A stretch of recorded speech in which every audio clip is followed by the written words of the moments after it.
हम आज राजस्थान के उस हिस्से की यात्रा पर निकल रहे हैं जहां रेत सिर्फ जमीन नहीं है, बल्कि इतिहास, बलिदान और आस्था की गवाही भी है। यह यात्रा हमें जैसलमेर के रेगिस्तान से होते हुए तनोट माता और फिर लोंगेवाला बॉर्डर तक ले जाएगी। यह सिर्फ एक यात्रा नहीं है, यह उस भूमि को महसूस करने का अनुभव है जहां हर कण में कहानी छिपी है। जैसे ही हम जैसलमेर शहर से बाहर निकलते हैं, धीरे धीरे आबादी कम होने लगती है। इमारतें पीछे छूट जाती हैं और सामने खुला हुआ रेगिस्तान दिखाई देने लगता है।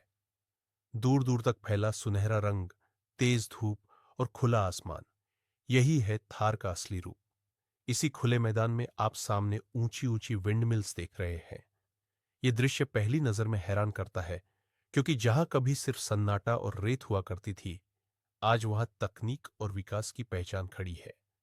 ये विंड मिल्स सिर्फ मशीनें नहीं है, ये संकेत है उस बदलाव के जो राजस्थान के रेगिस्तान में आ रहा है। बाड़मेर और जैसलमेर की यह जमीन आज कई रूपों में देश की सेवा कर रही है। कहीं तेल और गैस का उत्पादन हो रहा है, कहीं लिग्नाइट निकाला जा रहा है, तो कहीं सूरज की रोशनी से सौर ऊर्जा बनाई जा रही है। और अब रेगिस्तान की तेज और लगातार चलने वाली हवा से पवन ऊर्जा भी पैदा की जा रही है। इस पूरे इलाके में इस समय लगभग 750 मेगावाट बिजली उत्पादन के लिए काम चल रहा है। सिर्फ बाड़मेर और जैसलमेर, इन दो जिलों में कुल 233 पवन चक्कियां लगाई जा रही हैं। पहले जो पवन चक्कियां लगी थीं, वे लगभग 120 मीटर ऊंचाई की थीं, लेकिन अब नई तकनीक के साथ 140 मीटर ऊंचाई की पवन चक्कियां लगाई जा रही है। इतनी ऊंचाई पर चलने वाली हवा ज्यादा स्थिर और ताकतवर होती है, जिससे हर पवन चक्की लगभग 2 से 2.5 मेगावाट बिजली पैदा कर सकती है। यह वही रेगिस्तान है जिसे कभी बंजर माना जाता था। आज वही रेगिस्तान ऊर्जा का केंद्र बनता जा रहा है। लेकिन इस आधुनिकता के बीच भी रेगिस्तान की अपनी एक अलग ही चुप्पी और गंभीरता बनी रहती है। अब हम आगे बढ़ते हैं तनोट माता की ओर। जैसे जैसे गाड़ी आगे बढ़ती है, रास्ता सीधा और साफ दिखाई देता है। सड़क अच्छी है, लेकिन दोनों ओर का दृश्य एक सा लगता है। दूर दूर तक कोई घना पेड़ नहीं, कोई ऊंची इमारत नहीं। कभी कभार कुछ झाड़ियां दिखाई देती है, या फिर खेजड़ी और सांगरी के पेड़, जो इस कठोर जमीन पर भी जीवन का संघर्ष करते हुए खड़े हैं। यह इलाका इतना सूखा है कि गर्मियों में यहाँ का तापमान बहुत ज्यादा हो जाता है। धूप सिर के ऊपर होती है और जमीन से उठती गर्मी साफ महसूस होती है। ऐसे में यह समझ में आता है कि यहाँ रहने वाले लोग कितने संघर्षशील होते हैं। पानी यहाँ सबसे बड़ी जरूरत है और हर बूंद की कीमत समझी जाती है। रास्ते में हम रामगढ़ के पास से गुजरते हैं। यहां से तनोट माता लगभग 35 किलोमीटर दूर है। जैसलमेर से तनोट माता और फिर लोंगेवाला तक जाने वाला यह रास्ता एक तरह से जुड़ा हुआ सर्कुलर रूट है। एक बार अगर आप इस रास्ते पर आ गए, तो बिना वापस मुड़े पूरा इलाका घूम सकते हैं। थोड़ा आगे बढ़ने पर रणव नाम का एक छोटा सा गांव आता है। बाहर से देखने पर यह गांव साधारण लगता है, लेकिन इसके आसपास के सैंड ड्यून्स इसे खास बना देते हैं। यहां रेत के टीले हवा के साथ अपना आकार बदलते रहते हैं। उन पर बने हवा के निशान ऐसे लगते हैं जैसे किसी कलाकार ने ब्रश से रेखाएं खींचती हो। यहीं पर जीप सफारी की जाती है। कई लोग यहां रुकते हैं, तस्वीरें खिंचवाते हैं और रेगिस्तान की खामोशी को महसूस करते हैं। अगर तुलना करें, तो यहाँ की जीप सफारी ज्यादा खुली और प्राकृतिक लगती है, क्योंकि आसपास ज्यादा भीड़ नहीं होती। अब जैसे जैसे हम आगे बढ़ते हैं, तनोट माता का क्षेत्र पास आने लगता है। यहाँ का वातावरण धीरे धीरे बदलता हुआ महसूस होता है। सड़क के किनारे कुछ छोटे ढाबे, कुछ दुकानें और फिर एक सादगी भरा प्रवेश द्वार दिखाई देता है। यही तनोट माता का पवित्र क्षेत्र है। तनोट माता का मंदिर राजस्थान के जैसलमेर जिले में स्थित है और यह पाकिस्तान की सीमा से बहुत ज्यादा दूर नहीं है। यह मंदिर जितना सरल दिखाई देता है, उतना ही गहरा इसका इतिहास और महत्व है। तनुड माता को देवी हिंगलाज का अवतार माना जाता है। वे चारण जाति में उत्पन्न हुई थी और उन्हें एक योद्धा अऋषि के रूप में पूजा जाता है। कई क्षेत्रों में उन्हें करणी माता का पूर्व रूप भी माना जाता है। चारण साहित्य और लोक कथाओं के अनुसार तनोट माता एक युद्ध की देवी है। यही कारण है कि जब भी इस भूमि पर युद्ध का साया पड़ा, लोगों ने माता की ओर देखा और उनसे रक्षा की कामना की। साल 1971 में जब भारत और पाकिस्तान के बीच युद्ध हुआ, तब यह इलाका भी उस युद्ध की चपेट में आया। यह वही युद्ध है जिसे हम लोंगेवाला युद्ध के नाम से जानते हैं। उस समय पाकिस्तान की सेना ने इस क्षेत्र पर भारी बमबारी की। कई बम तनोट माता के मंदिर परिसर में गिरे, लेकिन आश्चर्य की बात यह रही कि उन बमों में से एक भी नहीं फटा। यह बात सिर्फ आस्था का विषय नहीं है, बल्कि सैन्य रिकॉर्ड में भी दर्ज है।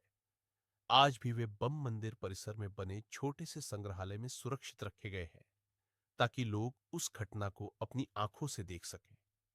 जब कोई उन बमों को सामने से देखता है, तो मन में अपने आप एक सवाल उठता है, क्या यह सिर्फ संयोग था या फिर सच में कोई दिव्य शक्ति इस स्थान की रक्षा कर रही थी। युद्ध के बाद से तनोट माता के मंदिर की मान्यता कई गुना बढ़ गई। देश के अलग अलग हिस्सों से लोग यहां आने लगे। जवानों के लिए यह मंदिर सिर्फ पूजा का स्थान नहीं, बल्कि भरोसे और हौसले का केंद्र बन गया। आज तनोट माता के मंदिर की देखरेख बॉर्डर सिक्योरिटी फोर्स द्वारा की जाती है। बीएसएफ का कैंप मंदिर के बिल्कुल पास है। सुबह और शाम बीएसएफ के जवान पूरे अनुशासन के साथ माता की आरती करते हैं। मंदिर की साफ सफाई, सुरक्षा और व्यवस्था, सब कुछ सेना की तरह सटीक और व्यवस्थित दिखाई देता है। मंदिर परिसर में एक अलग ही शांति महसूस होती है। वहां खड़े होकर जब हवा चलती है, तो ऐसा लगता है जैसे रेगिस्तान भी कुछ कह रहा हो। मंदिर के पीछे एक पेड़ के पास सैकड़ों सफेद रुमाल बंधे हुए दिखाई देते हैं। ये रुमाल उन श्रद्धालुओं की मनोकामनाओं के प्रतीक है, जो माता के सामने अपनी इच्छा रखकर जाते हैं। लोग कहते हैं कि जब मनोकामना पूरी हो जाती है, तब वे वापस आकर माता को धन्यवाद देते हैं। तनोट माता के दर्शन के बाद यहां से इंडो पाक बॉर्डर के लिए निशुल्क पास लिया जा सकता है। इसके लिए पहचान पत्र जमा करना होता है। पास मिलने के बाद एक सिंगल रोड आपको बॉर्डर की ओर ले जाती है। यह सड़क भी साफ और अच्छी बनी हुई है। रास्ते में बहुत कम आबादी दिखाई देती है। कहीं कहीं पानी के टांके बने हुए हैं, ताकि बीएसएफ के कैंप और आसपास के जानवरों के लिए पानी की व्यवस्था हो सके। जैसे जैसे हम बॉर्डर की ओर बढ़ते हैं, माहौल और ज्यादा गंभीर होता चला जाता है। यहां कोई शोर नहीं है, कोई बाजार नहीं है, सिर्फ सड़क, रेगिस्तान और दूर दूर तक फैली निगरानी चौकियां। एक तरफ हमारी चौकियां है, दूसरी तरफ पाकिस्तान की चौकियां। बीच में फेंसिंग है और हर गतिविधि पर नजर रखी जाती है। यहां कोई परेड या दिखावटी ड्रिल नहीं होती, जैसी पंजाब बॉर्डर पर दिखाई देती है। यहां शांति है, लेकिन वह शांति हमेशा सतर्क रहती है। बीएसएफ के जवान यहां दिन रात ड्यूटी करते हैं। इस क्षेत्र में महिला जवान भी तैनात है, जो पूरी जिम्मेदारी के साथ अपनी ड्यूटी निभाती है। अब हम आगे बढ़ते हैं लोंगेवाला की ओर। तनोट माता से लोंगेवाला की दूरी लगभग 40 किलोमीटर है। यह रास्ता भी सीधा और अच्छा है। सड़क पर गाड़ी तेज चलती है, लेकिन आसपास का सन्नाटा आपको हमेशा यह एहसास दिलाता रहता है कि यह इलाका सामान्य नहीं है। थोड़ी देर बाद हम उस जगह पहुंचते हैं जहां इतिहास ने एक निर्णायक मोड़ लिया था। यही है लोंगेवाला बॉर्डर। यही वह भूमि है जहां 1971 में भारतीय सेना के कुछ ही जवानों ने दुश्मन की एक बड़ी टुकड़ी को रोक दिया था। यहां की रेत ने टैंकों की आवाज सुनी है, गोलियों की गूंज सुनी है और जवानों का साहस देखा है। आज यहां एक वॉर म्यूजियम बनाया गया है। इस म्यूजियम में पाकिस्तान के नष्ट किए गए टैंक, युद्ध में इस्तेमाल किए गए वाहन और उस समय की तस्वीरें रखी गई है। कई टैंक आज भी उसी हालत में रखे गए हैं, जैसी हालत में वे युद्ध के बाद छोड़े गए थे। उन्हें जानबूझकर वैसा ही रखा गया है, ताकि लोग देख सके कि युद्ध की सच्चाई क्या होती है। यह म्यूजियम भारतीय सेना द्वारा संचालित है। यहां की साफ सफाई और व्यवस्था देखकर साफ समझ में आता है कि सेना सिर्फ लड़ाई ही नहीं, बल्कि इतिहास को सहेजने का काम भी कितनी जिम्मेदारी से करती है। यहां प्रवेश निशुल्क है, ताकि हर नागरिक आकर अपने देश के इतिहास को देख सके। यहीं पास में एक अंडरग्राउंड शो भी है, जहां लोंगेवाला युद्ध की पूरी कहानी दिखाई जाती है। कम रोशनी, धीमी आवाज और दृश्य सब कुछ मिलकर आपको उस समय में ले जाता है जब कुछ जवानों ने पूरी रात दुश्मन का सामना किया था। यही वह जगह है जहां फिल्म बॉर्डर की शूटिंग हुई थी। फिल्म में दिखाई गई आरसीएल जीप, टैंक और अन्य सैन्य वाहन यहां आज भी रखे हुए हैं। इन्हें देखकर फिल्म के दृश्य अपने आप याद आ जाते हैं, लेकिन असलियत फिल्म से कहीं ज्यादा गंभीर और सच्ची है। लोंगेवाला में बने स्मृति स्थलों पर उन वीर जवानों के नाम लिखे हैं जिन्होंने इस भूमि की रक्षा करते हुए अपने प्राणों की आहुति दी। वहां खड़े होकर मन अपने आप शांत हो जाता है और सिर श्रद्धा से झुक जाता है।